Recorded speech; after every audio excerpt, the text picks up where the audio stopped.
I watched my mother's face crumble as Dr. Chen delivered the news, and I felt nothing but the sweetest, coldest satisfaction. "I'm sorry, Mrs. Xu," he said, glancing at the chart in his hands with professional concern. "But Yan Yen is no longer a viable match. She underwent a bone marrow donation procedure 3 weeks ago at Shanghai First People's Hospital. Her marrow hasn't regenerated sufficiently, and it won't for at least another year, if ever to the degree needed for a second donation." My mother's hand flew to her mouth. My father gripped the edge of the desk so hard his knuckles went white. And my sister, the precious dying angel they'd raised as their own, let out a small, strangled gasp from her wheelchair. "That's impossible," my mother whispered. "Yan Yin wouldn't. She couldn't, but I could. And I did." "I don't understand," Dr. Chen continued, his brow furrowing as he looked at me. "Your family indicated this was an urgent matter. Why would you donate to someone else when your sister—" "My donation recipient needed it more," I said simply, meeting his eyes. My voice was steady, almost cheerful. "A 7-year-old boy with acute myeloid leukemia. No other matches in the registry. I couldn't let him die waiting, could I?" The silence in that office was exquisite. I'd been waiting for this moment for 3 weeks, ever since I woke up 18 months in the past, gasping for air in my old apartment, alive in a body that should have been dead. The first time around, I'd made it to 26 before my body gave out, 8 months after I donated my bone marrow to Shui Ling, my sister. But let me start at the beginning. Not this beginning, but the real one. I was 3 when my parents lost me at a crowded market in Hangzhou. In the chaos and panic, they never found me. I was picked up by an elderly woman who raised me in a small village 2 provinces away until I was 19 when a DNA database match finally reunited me with my biological family. I thought I was going home. I was so stupid. By the time they found me, my parents had already spent 16 years raising Shuiling, the girl they'd adopted a year after I disappeared. She was everything I wasn't: delicate, refined, educated in the best schools, fluent in 3 languages. She played piano, she painted. She'd grown up with everything I'd been denied, and she was their real daughter now, in every way that mattered. I arrived at their Suzhou mansion with nothing but a duffel bag and hope. My mother cried when she saw me, but there was something hollow in her eyes. My father hugged me stiffly.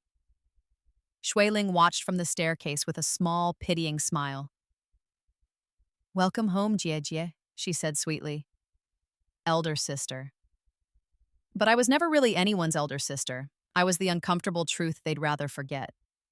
They set me up in a guest room on the 3rd floor, the smallest room in the house, tucked away near the servants' quarters.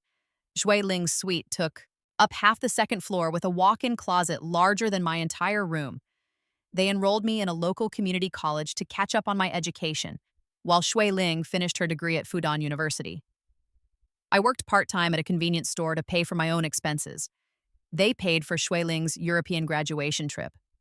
I told myself it would get better, that they just needed time to adjust, that I needed to prove myself worthy of being their daughter. God, I was such a fool. Everything changed the winter Shui Ling got sick. It started with fatigue and bruising. Then came the diagnosis: aplastic anemia. Severe. Without a bone marrow transplant, she had maybe 2 years to live. The National Registry turned up no matches. They tested the family, my parents, my grandmother, 3 aunts and uncles. No one was compatible, except me. I was a perfect match. 10 out of 10 human leukocyte antigens. The odds of that between non-twin siblings were less than 25%, but there it was, our shared genetics, the only thing that still connected us, might save her life. My mother came to my room that night, tears streaming down her face. "Yan Yen," she sobbed, gripping my hands. "You're the answer to our prayers. You can save your sister." Not, "Would you consider it?" or "We know this is asking a lot." Just the assumption that I would do it, that I owed them this because I'd been gone for 16 years, because they'd suffered my absence, because Shui Ling was dying and I was alive. I should have said no. I should have asked questions, demanded respect, set boundaries. But I was 23 and desperate to be loved, desperate to finally be the daughter they wanted. So I said yes. The testing process took weeks. Blood draws, physical exams, psychological evaluations. They wanted to make sure I was healthy enough, stable enough. My mother accompanied Shui Ling to every appointment. She sent my father to drive me to mine. The donation was scheduled for March 15th. They'd extract my bone marrow from my pelvic bone while I was under general anesthesia. It would be painful afterward, they warned me. I'd need weeks to recover. There were risks: infection, reaction to anesthesia, nerve damage, chronic pain. But you're young and strong, Dr. Chen said reassuringly. You should bounce back just fine. The night before the procedure, my family took us out to dinner at an expensive restaurant downtown. Shui Ling wore a beautiful silk dress despite her weakness. My mother had made a reservation at their favorite place, the one where they celebrated birthdays and promotions. I'd never been there before. Shui Ling reached across the table and squeezed my hand. Thank you, Jie Jie, she said softly. I know our relationship has been complicated, but you're saving my life. I'll never forget this. I wanted so badly to believe her. The surgery went smoothly. I woke up in recovery with a deep, throbbing ache in my lower back that made me whimper. The nurses gave me pain medication and told me my family was with Shui Ling, who was receiving the transplant in another wing. No one came to check on me that first day, or the second. On the third day, my father appeared briefly, distracted and exhausted. Shui Ling's grafting process is critical right now, he explained. Your mother hasn't left her side. How are you feeling? It hurts, I said quietly. The doctor said that's normal. You're young. You'll heal quickly. I have to get back. He squeezed my shoulder once and left. I was discharged on day 4 with a prescription for pain medication and instructions to rest for 2 weeks. My father sent a driver to take me home. The house was silent when I limped inside, each step sending spikes of agony through my lower back. I made it up to my 3rd-floor room and collapsed on the bed, tears finally spilling over. Over the next weeks, I watched from the margins as my family rallied around Shui Ling. My mother practically moved into the hospital. My father worked from the waiting room. Relatives visited constantly with flowers and care packages. No one asked how I was healing. When Shui Ling came home 2 months later, they threw a welcome party. The house filled with guests, laughter, champagne. She looked fragile but radiant, her long hair hidden under a beautiful silk scarf. I was in the kitchen helping the caterers when my aunt pulled me aside. You did a good thing, she said. Your parents are so grateful, even if they don't know how to express it. You understand, don't you? Shui Ling is the one they raised. It's natural they're closer to her, but you gave her a future. That's your role in this family. My role. To give, to sacrifice, to make their real daughter whole. The pain in my back never fully went away. I developed chronic issues. My energy never quite returned to what it had been. I was tired all the time. My immune system seemed weaker. But I was young, the doctor said. These things would improve. They didn't. Shui Ling recovered beautifully. 6 months post-transplant, she was back at work, her hair growing back thick and glossy. She started dating a vice president at her father's company. They announced their engagement the following spring. My parents threw them an elaborate engagement party. 400 guests, a string quartet, a garden venue that cost more than I'd earned in 3 years. I helped set up decorations the day before. Shui Ling found me arranging centerpieces, struggling because my back was acting up again. Oh, Yan Yan, you shouldn't strain yourself, she said, her voice dripping with concern. Why don't you rest? We have people for this.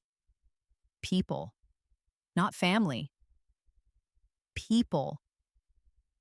I want to help, I said. She smiled that same pitying smile from the day we met. You're so sweet. I'm so lucky to have you as a sister. But when I showed up at the party the next night in the nicest dress I owned, bought on sale 3 years ago, my mother pulled me aside. Yan Yan, maybe you should stay in the back. We have a lot of important guests tonight and, well, you know, first impressions matter for Shui Ling's future in-laws. I wasn't presentable enough. I was an embarrassment. I spent the evening in the kitchen, watching through the doorway as my parents introduced Shui Ling and her fiancé to colleagues and friends. Our daughter, they said proudly, never our daughters, never mentioning me at all.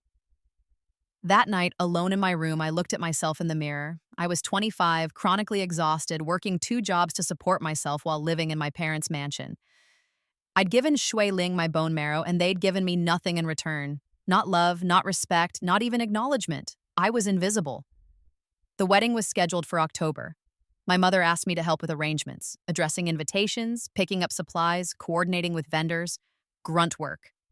Shui Ling was too busy with dress fittings and honeymoon planning. 3 weeks before the wedding, I collapsed at work. The pain in my back had spread, turning into a deep, constant ache. I couldn't sleep. I couldn't eat. I thought it was stress, exhaustion, the usual. It was cancer. Secondary acute myeloid leukemia, a rare but known complication of bone marrow donation.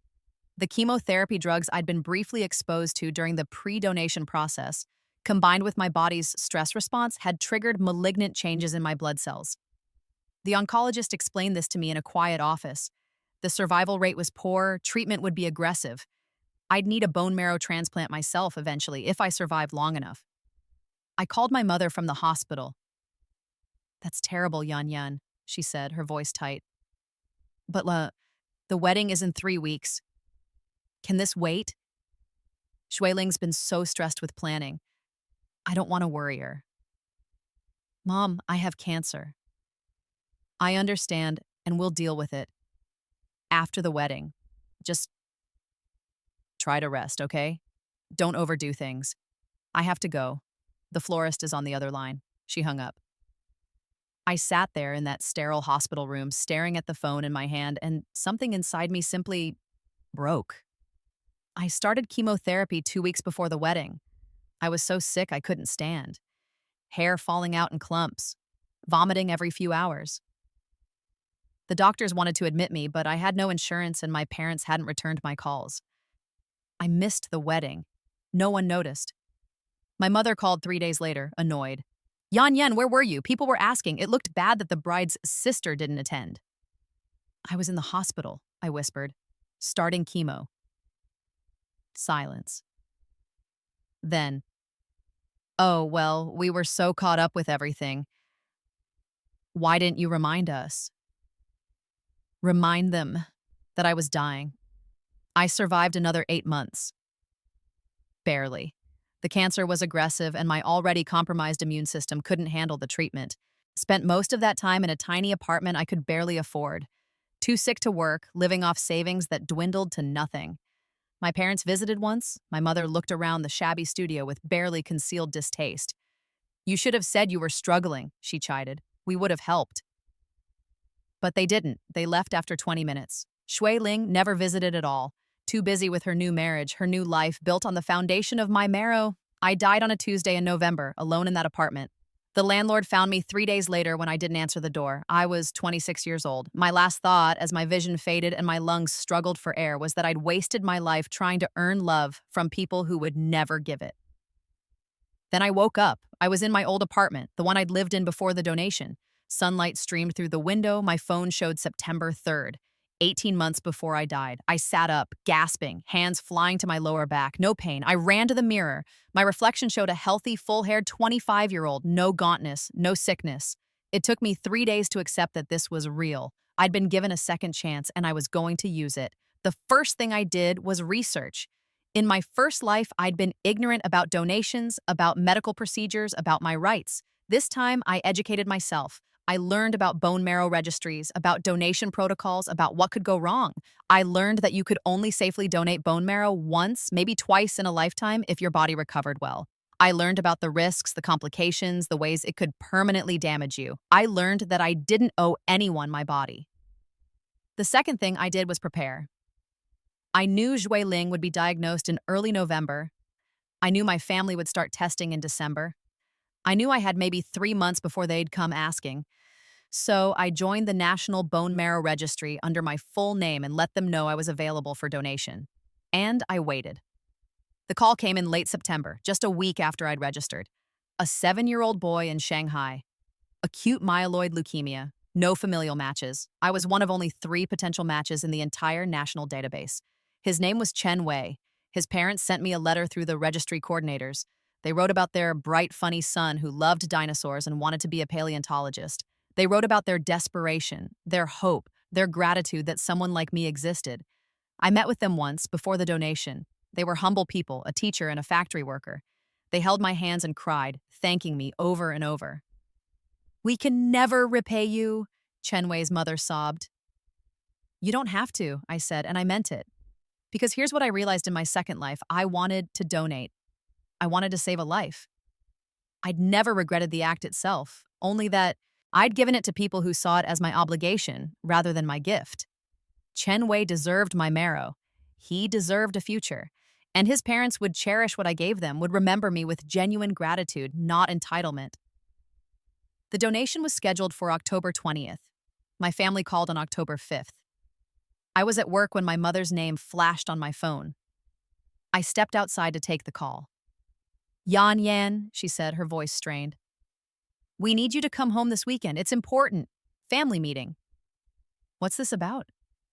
"Just come home. Saturday at 10. Don't be late." I knew what was coming. In my first life, this was the weekend they'd told me about Shui Ling's diagnosis. The weekend they'd asked me to get tested. "I'll be there," I said. That Saturday, I drove to Suzhou. The mansion looked exactly as I remembered. Imposing, elegant, cold. My mother opened the door, her face drawn with worry. "Thank you for coming," she said, pulling me into a brief, awkward hug. "Everyone's in the living room." Everyone was my parents, my grandmother, and Shui Ling, who sat on the sofa looking pale and frightened. When she saw me, her eyes welled with tears. "Jie Ji," she whispered. The performance was remarkable. I almost believed it myself. My father gestured for me to sit. "Yan Yan, we asked you here because we've had some difficult news. Shui Ling has been diagnosed with aplastic anemia." I let my face crumble in shock. "What? Oh my God, Shui Ling." "It's serious," my mother cut in. "She needs a bone marrow transplant. We've tested everyone in the family, but no one is a match. The doctors suggested we test you, since you and Shui Ling since you share genetics." Biological sisters, the words they still couldn't quite say. "Of course," I said immediately. "What? Of course I'll get tested. When?" Relief flooded their faces. "This week," my father said. "We'll arrange everything." "Thank you, Yan Yan. We knew we could count on you." Could count on me. Like I was a resource, not a person. I got tested on Tuesday. The results came back Thursday. Perfect match. 10 out of 10 antigens. Dr. Chen called a family meeting to discuss the results. We all gathered in his office, me, my parents, Shui Ling, and her new boyfriend who she'd introduced last week. "This is excellent news," Dr. Chen said. "Yan Yan is an ideal donor. We can schedule the procedure as soon as possible. Time is critical with Shui Ling's condition." "How soon?" my mother asked. "Ideally within the next month. We'll need to do some additional testing on Yan Yan, make sure she's healthy enough for donation.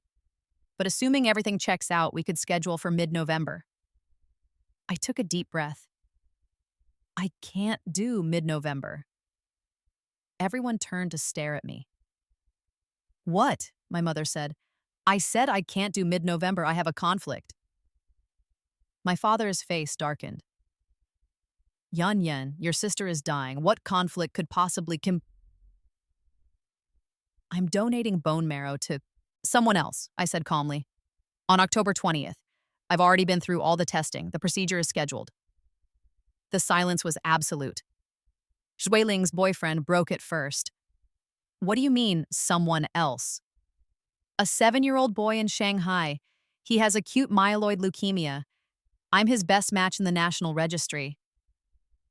My mother stood up so fast her chair scraped across the floor. "You're joking." "I'm not." "Cancel it," my father said flatly. "Man, I can't. I've signed contracts. The boy is already starting his preparatory chemotherapy.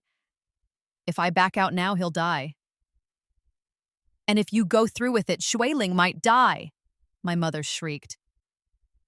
You can't donate twice. It's too dangerous. You have to choose. I met her eyes. I already chose. Shui Ling made a small, wounded sound. Jie Jie. Why would you do this? When you knew I might need you? I didn't know, I said simply. You were diagnosed after I registered as a donor. After I matched with Chen Wei. This isn't about you. The hell it isn't. My father slammed his hand on Dr. Chen's desk. You're her sister, blood family. You owe her. I don't owe anyone my body, I said quietly.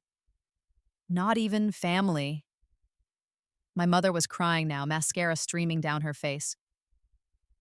How can you be so selfish? We raised you. You didn't raise me, I said and watched her flinch. Auntie Li raised me in Hunan province while you raised Shui Ling. You found me when I was 19. I've known you for 6 years, and in that time, you've made it clear that I'm an obligation, not a daughter. You've never treated me like family. So, no, I don't owe you this. You ungrateful, my father started. Dr. Chen, I said, turning to him. What happens if someone donates bone marrow twice in a short period? He looked deeply uncomfortable. It's not recommended. The body needs time to regenerate the marrow. Donating again too soon could cause serious complications, chronic pain, immune system damage, increased cancer risk. We'd need at least a year between donations, preferably longer. And if I donate to Chen Wei on the 20th, I can't donate to Shui Ling in November. No, you'd need to wait at least until next fall, possibly longer depending on your recovery. Shui Ling let out a sob. But I don't have that long. The doctor said 6 months, maybe a year without treatment. I'm sorry, I said. And part of me was sorry that she was sick, sorry that she'd gotten tangled up in my family's dysfunction, sorry that she'd become the symbol of everything they'd denied me. I truly am, but Chen Wei is 7 years old. He deserves a chance at life too. My mother grabbed my arm, her nails digging in. We'll pay you. Name your price, cancel the donation, and help your sister. I pulled away, Ben. This isn't about money. Then what? She screamed. What, honeys? What do you want from us? I looked at her expensive clothes, her perfect hair, her face twisted with desperation, and I felt nothing but tired, resignation. I wanted you to love me, I said softly. I wanted to be your daughter, not just the backup plan for when your real daughter needed spare parts, but you couldn't even give me that, could you? So now you get nothing. I stood and gathered my bag. My father blocked the door, then. If you walk out that door, he said, his voice shaking with rage, you're no longer part of this family. We'll disown you, cut you off completely. You can't cut off someone who was never connected, I said. Move. He didn't. For a moment, I thought he might physically stop me. But Dr. Chen stood as well. Mr. Xu, I must ask you to let Yan Yan leave. She's a legal adult making a decision about her own body. You cannot force her. My father's jaw worked silently. Then he stepped aside. I walked out of that office, down the hospital corridor, out into the parking lot. I didn't look back. Behind me, I heard my mother's wailing follow me all the way to my car. The donation procedure happened as scheduled on October 20th. Chen Wei's parents were there when I woke up in recovery, tears streaming down their faces. Thank you, his mother whispered, gripping my hand. Thank you for giving us our son back. Chen Wei was too sick to visit, still in isolation preparing for the transplant. But they showed me pictures, a small boy with a huge smile, bald from chemotherapy, but his eyes bright with determination. He wants to meet you when he's better, his father said. He calls you his hero. I stayed in the hospital for 3 days. Chen Wei's parents visited every day, bringing me books and fruit and keeping me company. They treated me like I'd hung the moon. It felt strange being cherished for something I'd given freely. The transplant happened 3 days after I was discharged. I got updates through the registry coordinators. The marrow engrafted successfully. Chen Wei's body accepted it, no complications. He'd need months of careful monitoring, but the doctors were optimistic. I sent him a card with a drawing of a T-Rex. His mother sent back a photo of him holding it, beaming despite the tubes and wires. My own family sent nothing. I went back to my life, work, friends, my tiny apartment. I'd blocked my parents' numbers after dozens of angry calls and texts. They tried to reach me through relatives who told me I was breaking my mother's heart, that Shui Ling was getting sicker, that I was selfish and cruel. I blocked them too. In my first life, I'd died forgotten. In this one, I'd chosen to be free. 3 weeks after the donation, I came home from work to find my mother sitting outside my apartment building. She looked haggard, older than her 53 years. Her designer clothes hung loose like she'd lost weight. "Yan Yen," she said, standing when she saw me. "Please, just talk to me." I should have walked past her, but something in her face made me stop. "5 minutes," I said. We sat on the building's front steps. She twisted her hands together, not meeting my eyes. "Shui Ling is in the hospital," she said finally. "She's getting weaker every day. They found one other potential match in the registry, an older man in Beijing. But he's not as strong a match as you were. The doctors say her chances with him are maybe 60% versus 90% with you." "I'm sorry," I said. And I was, in a distant way. But I can't help her, not for at least a year. "I know," her voice cracked. "I know, that's not why I'm here." I waited. I've been thinking a lot these past weeks. About what you said. About how we treated you. She finally looked at me, her eyes red and puffy. "You were right. We didn't raise you. We didn't know how to accept you when you came back. You were this reminder of our failure, that we'd lost you, that we'd replaced you. It was easier to keep you at arm's length than to confront what we'd done. And Shui Ling? We raised her. We love her. I won't apologize for that." She took a shuddering breath. "But we should have loved you too. We should have made room for both of you in our hearts. Instead, we made you feel like you had to earn your place in your own family. That was wrong." I'd fantasized about this apology in my first life. I'd imagined my mother crying, admitting her mistakes, begging my forgiveness. In those fantasies, it had healed something broken inside me. Now, sitting here in the present, it just felt hollow. "Why are you telling me this?" I asked. "Because you were right about something else, too." She wiped her eyes. "You don't owe us anything. Not your body, not your sacrifice. I came here to tell you that I understand why you made the choice you did. And that I'm glad you saved that little boy." I stared at her. "You're glad?" "His mother called me," she said softly. "She tracked down our information somehow, wanted to thank our family for raising such a generous daughter. She told me about Chen Wei, about how he's recovering, about how you gave him a future. And I realized that could have been us.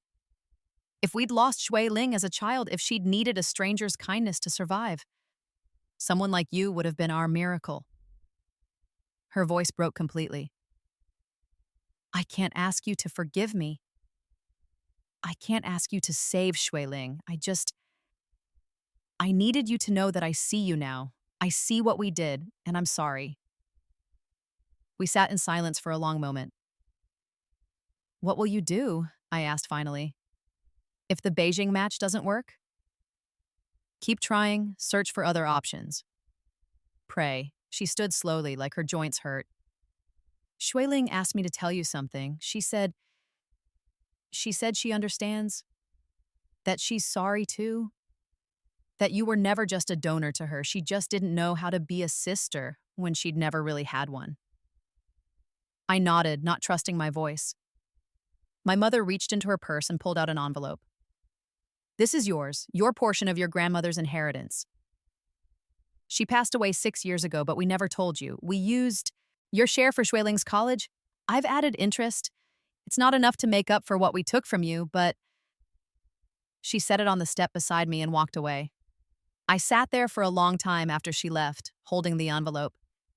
Inside was a check for 800,000 yuan, almost enough for a down payment on an apartment, almost enough to start over. I thought about my first life, about dying alone and forgotten. I thought about the bitterness I'd carried, the desperate need for their approval that had poisoned everything. And I thought about Chen Wei, recovering in Shanghai, getting stronger every day on the foundation of my marrow. The choice I'd made hadn't been about revenge, I realized.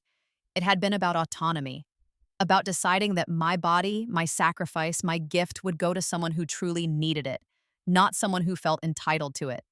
I wasn't their backup plan. I wasn't their redemption. I was my own person, free to choose who deserved my generosity. The envelope went into my apartment safe. I'd think about what to do with it later. A month passed, then another. I got updates on Chen Wei through the registry. He was responding beautifully to treatment. His leukemia was in remission.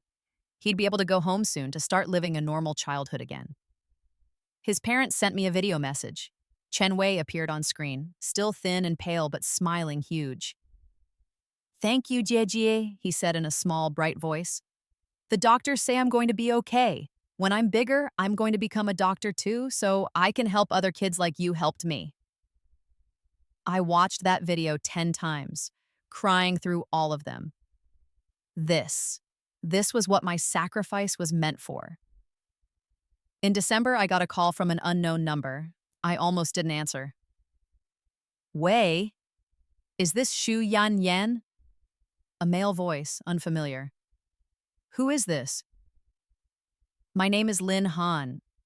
I'm Shui Ling's husband." I froze. In my first life, this man hadn't existed yet. Shui Ling had still been single when I donated. But I'd changed the timeline. Events were different now. "What do you want?" I asked. "I wanted to tell you that Shui Ling received her transplant 3 weeks ago. The Beijing match came through. It was rough. There were complications, rejection issues. But she's stable now. The doctors think she'll make it." Relief flooded through me, surprising in its intensity. That's good. I'm glad." "She wants to see you," he said. "She made me promise to ask.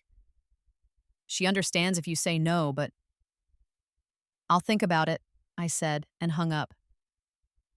I didn't go. Not then. But 6 months later, on a warm spring evening, I found myself standing outside the Suzhou mansion again. The door opened before I could knock. Shui Ling stood there, thinner than I remembered, her hair short but growing back. She looked fragile and tired and uncertain. "Jie," she said softly. "You came." I came. We stood there for a long moment, years of complicated history stretching between us. "I'm sorry," she said finally, for everything. For taking your place in this family. For letting them treat you like you didn't matter. For expecting your sacrifice like it was my right." "You were a kid when they adopted you," I said. "It wasn't your fault." "But I wasn't a kid when you came back." "I was 19. I should have been better." She wrapped her arms around herself. "I should have been a real sister to you."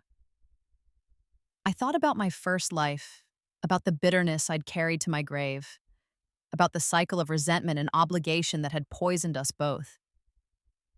"We can't change the past," I said.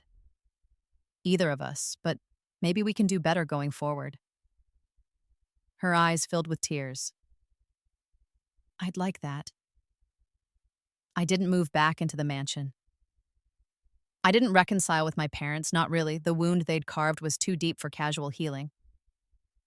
But Shui Ling and I started meeting for coffee once a month. Awkward at first, then easier. She told me about her transplant, about the weeks of uncertainty and pain, about how the lower match percentage had meant a harder recovery, more complications, about how she'd lain in that hospital room and understood, finally, what she'd expected me to endure without question. "I'm grateful to the man who saved my life," she said during one of our meetings. "But I'm also grateful you saved Chen Wei's." Does that make sense? It does, I said. She pulled out her phone and showed me a photo. A small boy grinning at the camera, standing in front of a dinosaur exhibit. Chen Wei. His mother sent this to me. She wanted me to see the child who got your marrow instead of me. She said she hoped I understood why her son deserved to live too. And do you? Yeah. Shui Ling smiled, sad and genuine. I do. I spent my whole life being told I was special, that I deserved everything, that people should sacrifice for me. But in that hospital, with my body rejecting the transplant, fighting for every breath, I realized I'm not special. I'm just a person who got sick.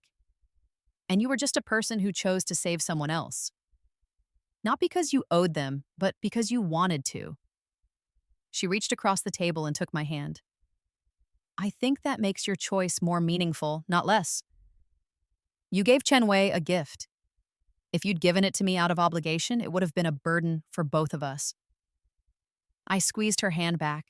We'd never be the sisters my parents imagined, the devoted siblings who would sacrifice anything for each other. But maybe we could be something real. Two people learning to exist in each other's lives with honesty instead of expectation. It was better than nothing. My parents tried to rebuild the relationship too, in their awkward, insufficient way. Occasional phone calls, invitations to family dinners that I usually declined.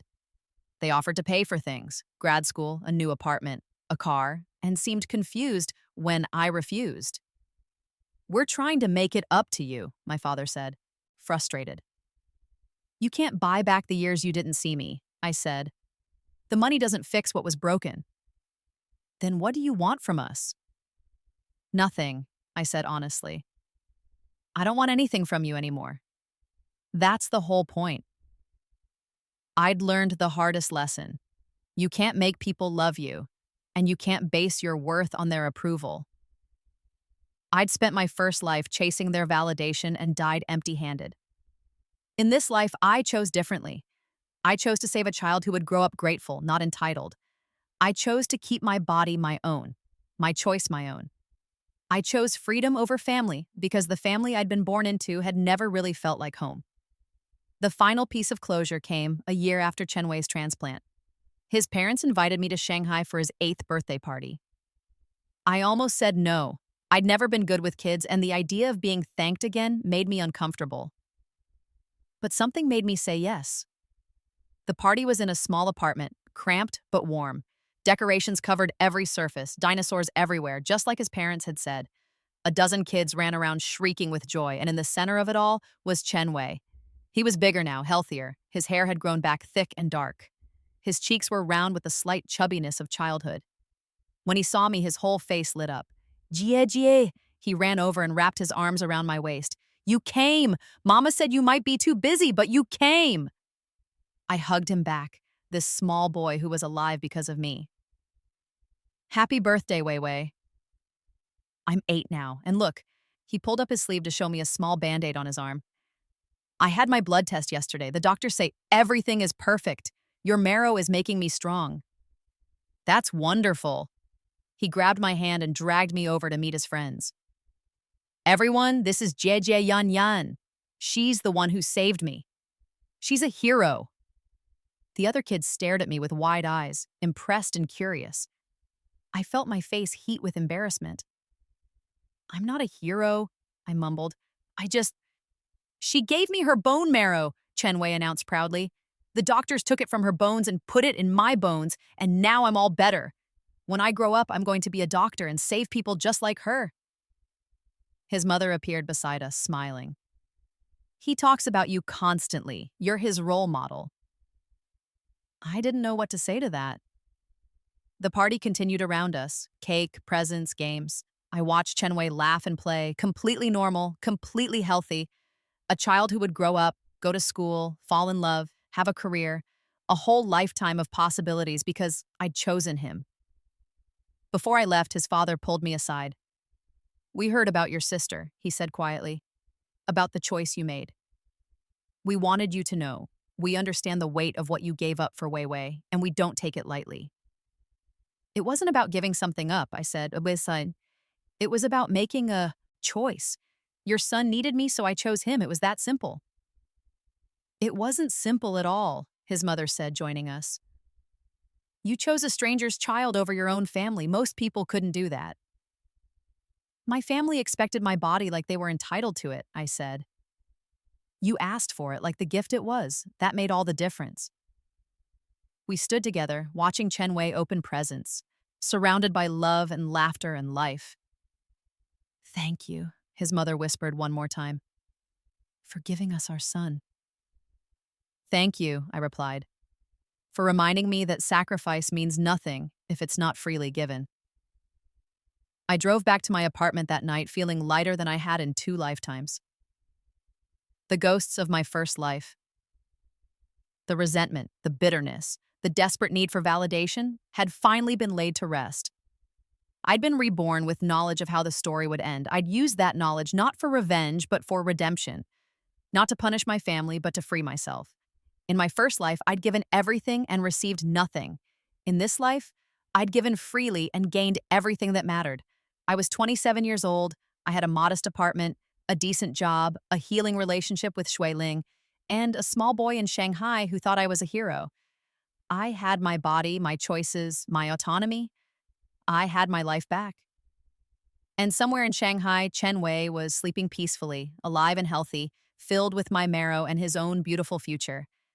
That was worth more than any family approval could ever be. 2 years later, I stood in the lobby of Shanghai Children's Hospital, waiting. Chen Wei's mother had called me last week, excited and nervous. Wei Wei wanted to participate in a bone marrow registry awareness campaign. They'd asked him to bring his donor if possible to show other kids that donations saved lives. He specifically asked for you, she'd said. He wants everyone to meet his hero. I'd taken the day off work and made the trip. Now, watching families stream through the hospital lobby, I felt a familiar nervousness. I'd never been good at public speaking, at being the center of attention. But for Chen Wei, I could manage. Jie Jie! I turned to see him running toward me, his mother hurrying behind. He was 9 now, tall for his age, healthy and energetic. He crashed into me with a hug that nearly knocked me over. You're here. I told everyone you'd come. Of course I came, I said, laughing. The campaign event was held in the hospital's auditorium. Maybe 100 people, families, potential donors, medical staff. I sat in the front row while Chen Wei took the stage with 3 other children who'd received transplants. He spoke clearly into the microphone, no trace of fear. My name is Chen Wei. I'm 9 years old. When I was 7, I had leukemia. I was really sick. I couldn't play with my friends. I couldn't go to school. The doctor said I needed a bone marrow transplant or I would die. The audience was silent, transfixed. My parents looked for a donor, but no one in our family matched. They checked the registry and found 3 possible donors. 2 of them weren't healthy enough, but 1 person was perfect. Her name is Shu Yan Yan, and she's my hero. He looked directly at me, his eyes shining. Jie Jie Yan Yan didn't know me. We'd never met. But when the registry called her, she said yes. She went through surgery and pain to give me her bone marrow.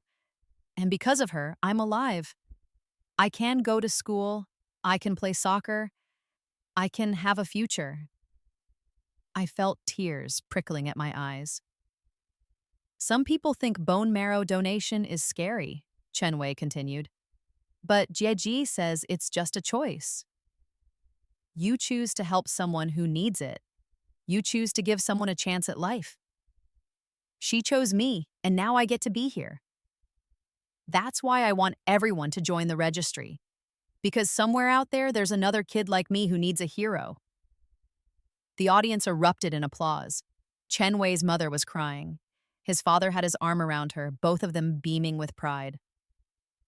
After the speeches, they asked me to come on stage. Chen Wei grabbed my hand and pulled me up. This is her, Etier, he announced. This is Jie Jie Yan Yan. More applause. I stood there awkwardly, unused to this kind of attention. The moderator asked me questions. Why I'd joined the registry, what the donation process was like, what I wanted people to know about becoming donors.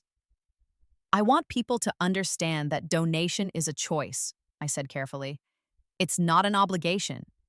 You should do it because you want to help someone, not because you feel forced. When you give freely with genuine willingness, that's when the gift means something. I glanced at Chen Wei, who was watching me with absolute adoration. I chose to donate to Wei Wei because he needed me, and because I wanted to help. That choice gave me more than it cost me. It gave me purpose. It gave me the knowledge that I'd made a real difference in someone's life. After the event, families approached me with questions. Young people asked about the registration process. Parents thanked me for giving them hope. One woman pulled me aside, tears streaming down her face. My daughter needs a transplant. We've been searching for 6 months. Hearing your story, it gives me faith that we'll find someone like you. Someone who will choose her. I squeezed her hand. You will. There are good people out there. Don't give up. Chen Wei and I posed for photos for the hospital's promotional materials. In every picture, he was grinning huge, his arm around me, radiating joy and health. You know what the best part is? He said as we walked out of the hospital together.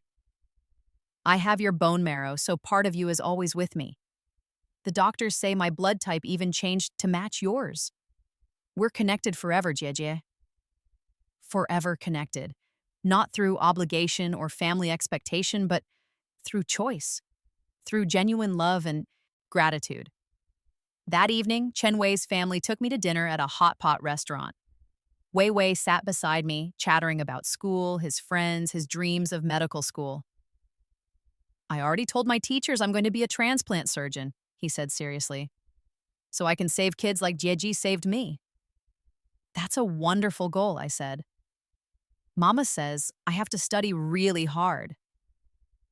But I will, because I want to be like you. I want to be someone's hero. His mother laughed. He's very determined. Once Wei Wei sets his mind on something, nothing can stop him. I recognized that determination. It was the same fierce will that had kept him alive through chemotherapy, through the terrifying wait for a donor, through the painful recovery. You'll make an amazing doctor, I told him. After dinner, as I prepared to leave, Chen Wei hugged me tightly. Thank you for choosing me, Jie. I won't waste the life you gave me. I promise. You could never waste it, I said, hugging him back. Just by being you, by living fully, you've already made it worthwhile. On the train back to Suzhou, I thought about the parallel lives I'd lived. In my first life, I donated my marrow to Shuiling out of obligation and received nothing but neglect in return. I'd died believing I'd wasted my sacrifice on people who didn't value it. In this life, I'd donated to Chen Wei out of choice and received more gratitude, love, and connection than I'd ever imagined possible. The difference wasn't in the act itself. Bone marrow extraction was bone marrow extraction, painful and difficult either way. The difference was in how the gift was received. Shui Ling had expected my marrow because we shared blood. My parents had expected it because they believed I owed them. They'd seen my body as a resource to be used, not a gift to be cherished. Chen Wei and his family saw it as the miracle it was. They understood that I could have said no, that I'd chosen to help when I had no obligation. That made them grateful in a way my biological family never could be. I'd learned the hardest truth. You can't make someone value your sacrifice. You can only choose who deserves it. My phone buzzed with a text from Shui Ling. Saw your photo from the hospital event. Wei Wei is adorable. You did good, Yejie. I smiled and typed back, thanks. How are you feeling? 2 years cancer-free as of last week. Life is good. I'm glad. We'd found our peace, Shuiling and I. We'd never be the devoted sisters my parents had imagined, but we'd built something real, an honest relationship based on mutual respect, not blood obligation. My parents, too, had slowly learned to accept the boundaries I'd set. They no longer expected me to show up for every family dinner or accept their financial gifts. They'd begun to understand that I wasn't the lost daughter, They could mold into whatever they needed me to be. I was my own person. I'd always been my own person. It had just taken death and rebirth for me to believe it. The train pulled into Suzhou station near midnight. I caught a taxi to my apartment, a real apartment now, bought with my own money and grandmother's inheritance. Small, but mine. Inside, I found a package waiting at my door. From Chen Wei's family. I opened it to find a photo album. The first page showed Chen Wei at age 7, bald and pale in his hospital bed, hooked up to machines. The next pages showed his gradual recovery, hair growing back, color returning to his cheeks, strength returning to his small body. The final pages showed him now, healthy, happy, whole, playing soccer, celebrating his birthday, standing on stage at the hospital event, speaking confidently about the woman who'd saved him. A letter was tucked inside the back cover. Dear Yan Yan, we wanted to give you something that showed the impact of your choice. Every photo in this album exists because of you. Every smile, every milestone, every moment of joy. These are the gifts you gave us when you donated your marrow to our son. We know the decision wasn't easy. We know you gave up something to help a stranger's child. We will never forget that sacrifice. And Wei Wei will grow up knowing the value of your gift. You gave us our son's life. We can never repay that. But we hope that knowing he's happy, healthy, and determined to help others the way you helped him brings you some measure of peace. You are forever part of our family. Not by blood, but by choice, yours and ours, with eternal gratitude, Chen Wei's parents. I sat on my couch, flipping through the album again and again, tears streaming down my face. This was what I'd been searching for in my first life. Not just gratitude, but genuine love. Not just acknowledgement, but true appreciation. Not family by obligation, but family by choice. I'd found it, finally. Not with the people who'd raised me or the people who shared my blood, but with a small boy and his parents who understood the value of a freely given gift. In my first life, I'd spent years chasing approval from people who would never give it. In this life, I'd given my gift to someone who would cherish it forever. That was worth dying for. That was worth being reborn for. And as I sat in my small apartment surrounded by photos of a child whose life I'd saved, I finally understood what it meant to be truly, completely free. I'd escaped the trap of obligation. I'd chosen my own path. I'd decided that my body, my sacrifice, my love would go to those who deserved it, not those who demanded it. My family had wanted me to save Shui Ling because we shared blood, but I'd save Chen Wei because we shared something more important: humanity, compassion, and the understanding that some gifts are precious precisely because they're chosen, not compelled. In my first life, I'd learned how to die. In this life, I'd learned how to live. And that made all the difference. 3 years later, I stood in the lobby of a prestigious medical conference in Beijing, feeling completely out of place among the doctors and researchers in their formal attire. Jie, a voice called out, and I turned to see Chen Wei jogging toward me. 12 years old now, tall and lanky, his face breaking into that familiar, bright smile. You came. You invited me. Of course I came. He'd been selected to present at the conference's youth outreach program, a session where pediatric transplant recipients shared their stories with medical students and new doctors. He'd specifically requested that I attend. I'm so nervous, he admitted, bouncing on his toes. There are going to be so many people. You spoke at the hospital event beautifully, I reminded him. You'll be great. But that was different. This is real doctors, important people. Wei Wei, I put my hands on his shoulders. You're the most important person in that room. You're living proof of why they became doctors in the first place. Just tell your story honestly. They'll listen. He took a deep breath and nodded. The presentation hall was packed.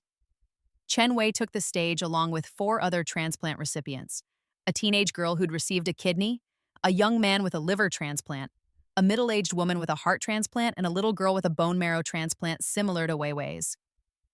Chen Wei spoke last. His voice was steady now, confident from practice and genuine passion.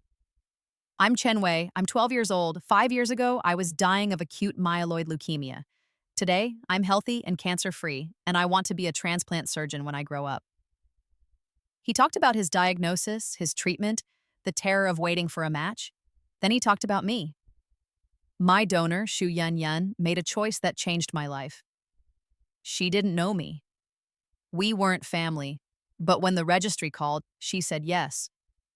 And because of that choice, I'm standing here today. He paused, his eyes finding mine as in the audience.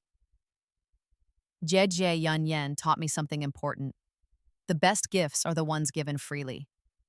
She chose to help me, not because she had to, but because she wanted to. That choice, that freely made decision to save a stranger, is what medicine should be about. I felt my throat tighten. As doctors, you'll have the power to save lives. Wei Wei continued. But you'll also have the power to honor your patients' choices, to respect their autonomy, to understand that every donation, every treatment, every medical decision should be made with genuine consent, not obligation. He was so articulate, so passionate. I barely recognized the small, sick child I'd met 5 years ago. I'm alive because someone chose me. Now I want to spend my life giving others that same choice, the chance to live, to recover, to have a future. That's why I'm going to become a doctor. That's why I'm standing here. Because Jie Yan showed me that the most powerful thing we can do is choose to help someone who needs it. The audience erupted in applause. Medical students and seasoned doctors alike were wiping their eyes. After the presentation, Wei Wei was swarmed by attendees wanting to talk to him, shake his hand, offer encouragement. I hung back, watching him interact with confidence and grace. A woman approached me, middle-aged, wearing a white coat with Dr. Wang transplant surgery embroidered on the pocket. "You're Xu Yan?" she asked. "Yes." "I'm the director of the transplant center where Chen Wei received his treatment. I've followed his case for years. What you did for him, it's remarkable. Not just the donation itself, but the relationship you've maintained. Most donors and recipients never meet." "Wei Wei is special," I said simply. "He talks about you constantly. You're his inspiration for becoming a doctor." She smiled. "We don't see that often, a donor who becomes such an integral part of a recipient's life. Usually there's distance, anonymity, but you and Wei Wei's family have built something beautiful." "They made it easy," I said. "They never took my gift for granted." Dr. Wang studied me thoughtfully. "I understand you had a complicated situation with your own family, that you chose to donate to Chen Wei instead of a family member." I stiffened slightly. "How did you, Wei Wei told me. He's very proud of that fact, actually. He says you taught him that family isn't just about blood. It's about who values you, who respects you, who treats your gifts with the honor they deserve." I didn't know what to say to that. "For what it's worth," Dr. Wang continued, "I think you made the right choice. As medical professionals, we see a lot of family pressure around organ donation. Siblings guilted into giving kidneys, children expected to donate to parents. It's often framed as family obligation, but you understood something crucial. A coerced gift isn't a gift at all." She handed me her card. "If you ever want to share your story more widely, speak at medical conferences, contribute to our donor education programs, please contact me. Your perspective on autonomous donation is exactly what we need to teach the next generation of doctors." After the conference, Wei Wei's family took me to dinner at an upscale restaurant. Their treat, they insisted. "Wei Wei's grades are excellent," his mother said proudly. "Top of his class in mathematics and science. His teachers say he's definitely medical school material." "I'm going to get into the best program," Wei Wei announced confidently. "And then I'm going to specialize in transplant surgery, and I'm going to save hundreds of people, just like Jie saved me." His determination was fierce and beautiful. "Your Jie will be very proud when you do," I said. "Will you come to my medical school graduation?" he asked. "Even though it's like 10 more years away?" "I wouldn't miss it." His father raised his glass. "A toast to Yan, who gave us our son, to Wei Wei, who makes us proud every day, and to the family we've built through choice, not blood." "To family," Wei Wei's mother echoed, her eyes shining with tears. "To family," I repeated, clinking my glass against theirs. This was my family now, not the people who shared my DNA, but the people who valued my sacrifice. who treated my gift with the reverence it deserved, who had taken a stranger's generosity and transformed it into a lifelong bond. After dinner, as Weiwei's parents went to get the car, he and I stood outside the restaurant together.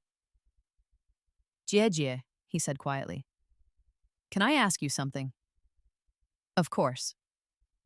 Do you ever regret it? Choosing me instead of your sister? I looked at him, this brilliant, kind, determined boy who'd been given a second chance at life, who'd taken that chance and decided to spend it helping others, who looked at me like I'd hung the moon. Not for a single second, I said honestly. You were the right choice, Weiwei. You've always been the right choice. He hugged me tightly. I'm going to make you proud, Jie. I'm going to be the kind of doctor who treats donations like the miracles they are, who respects patients' autonomy, who understands that the best medicine comes from people choosing to help each other, not being forced. You already make me proud, said, hugging him back. Just by being you. As I traveled back to Suzhou that night, I reflected on how far I'd come from my first life. Then I'd died alone, my sacrifice forgotten by the family I'd tried so desperately to please.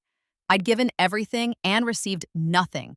I'd learned too late that you can't earn love through self-destruction.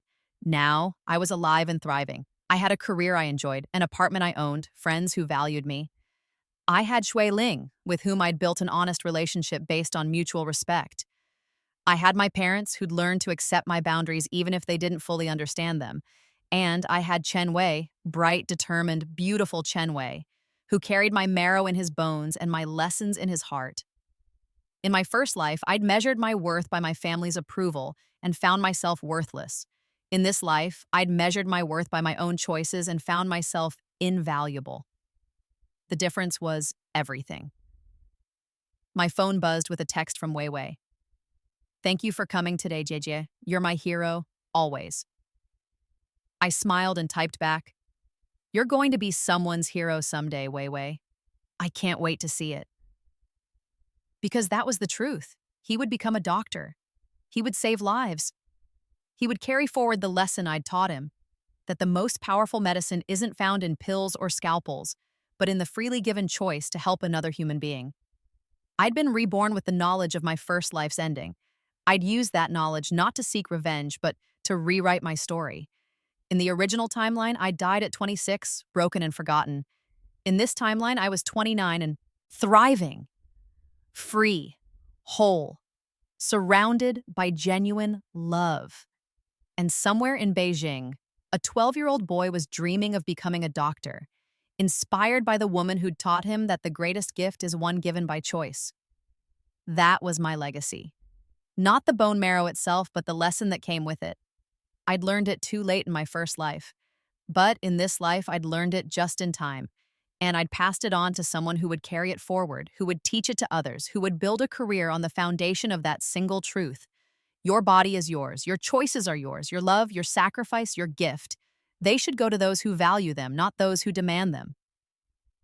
I'd been freed from the trap of familial obligation. And in that freedom, I'd found something more precious than any blood tie could ever be. The family I chose. The family that chose me back. That was worth everything. That was worth dying for. That was worth being reborn for. And as I drifted off to sleep in my small apartment, I smiled, knowing that in both my lives, my bone marrow had saved someone. But only in this life had I saved myself.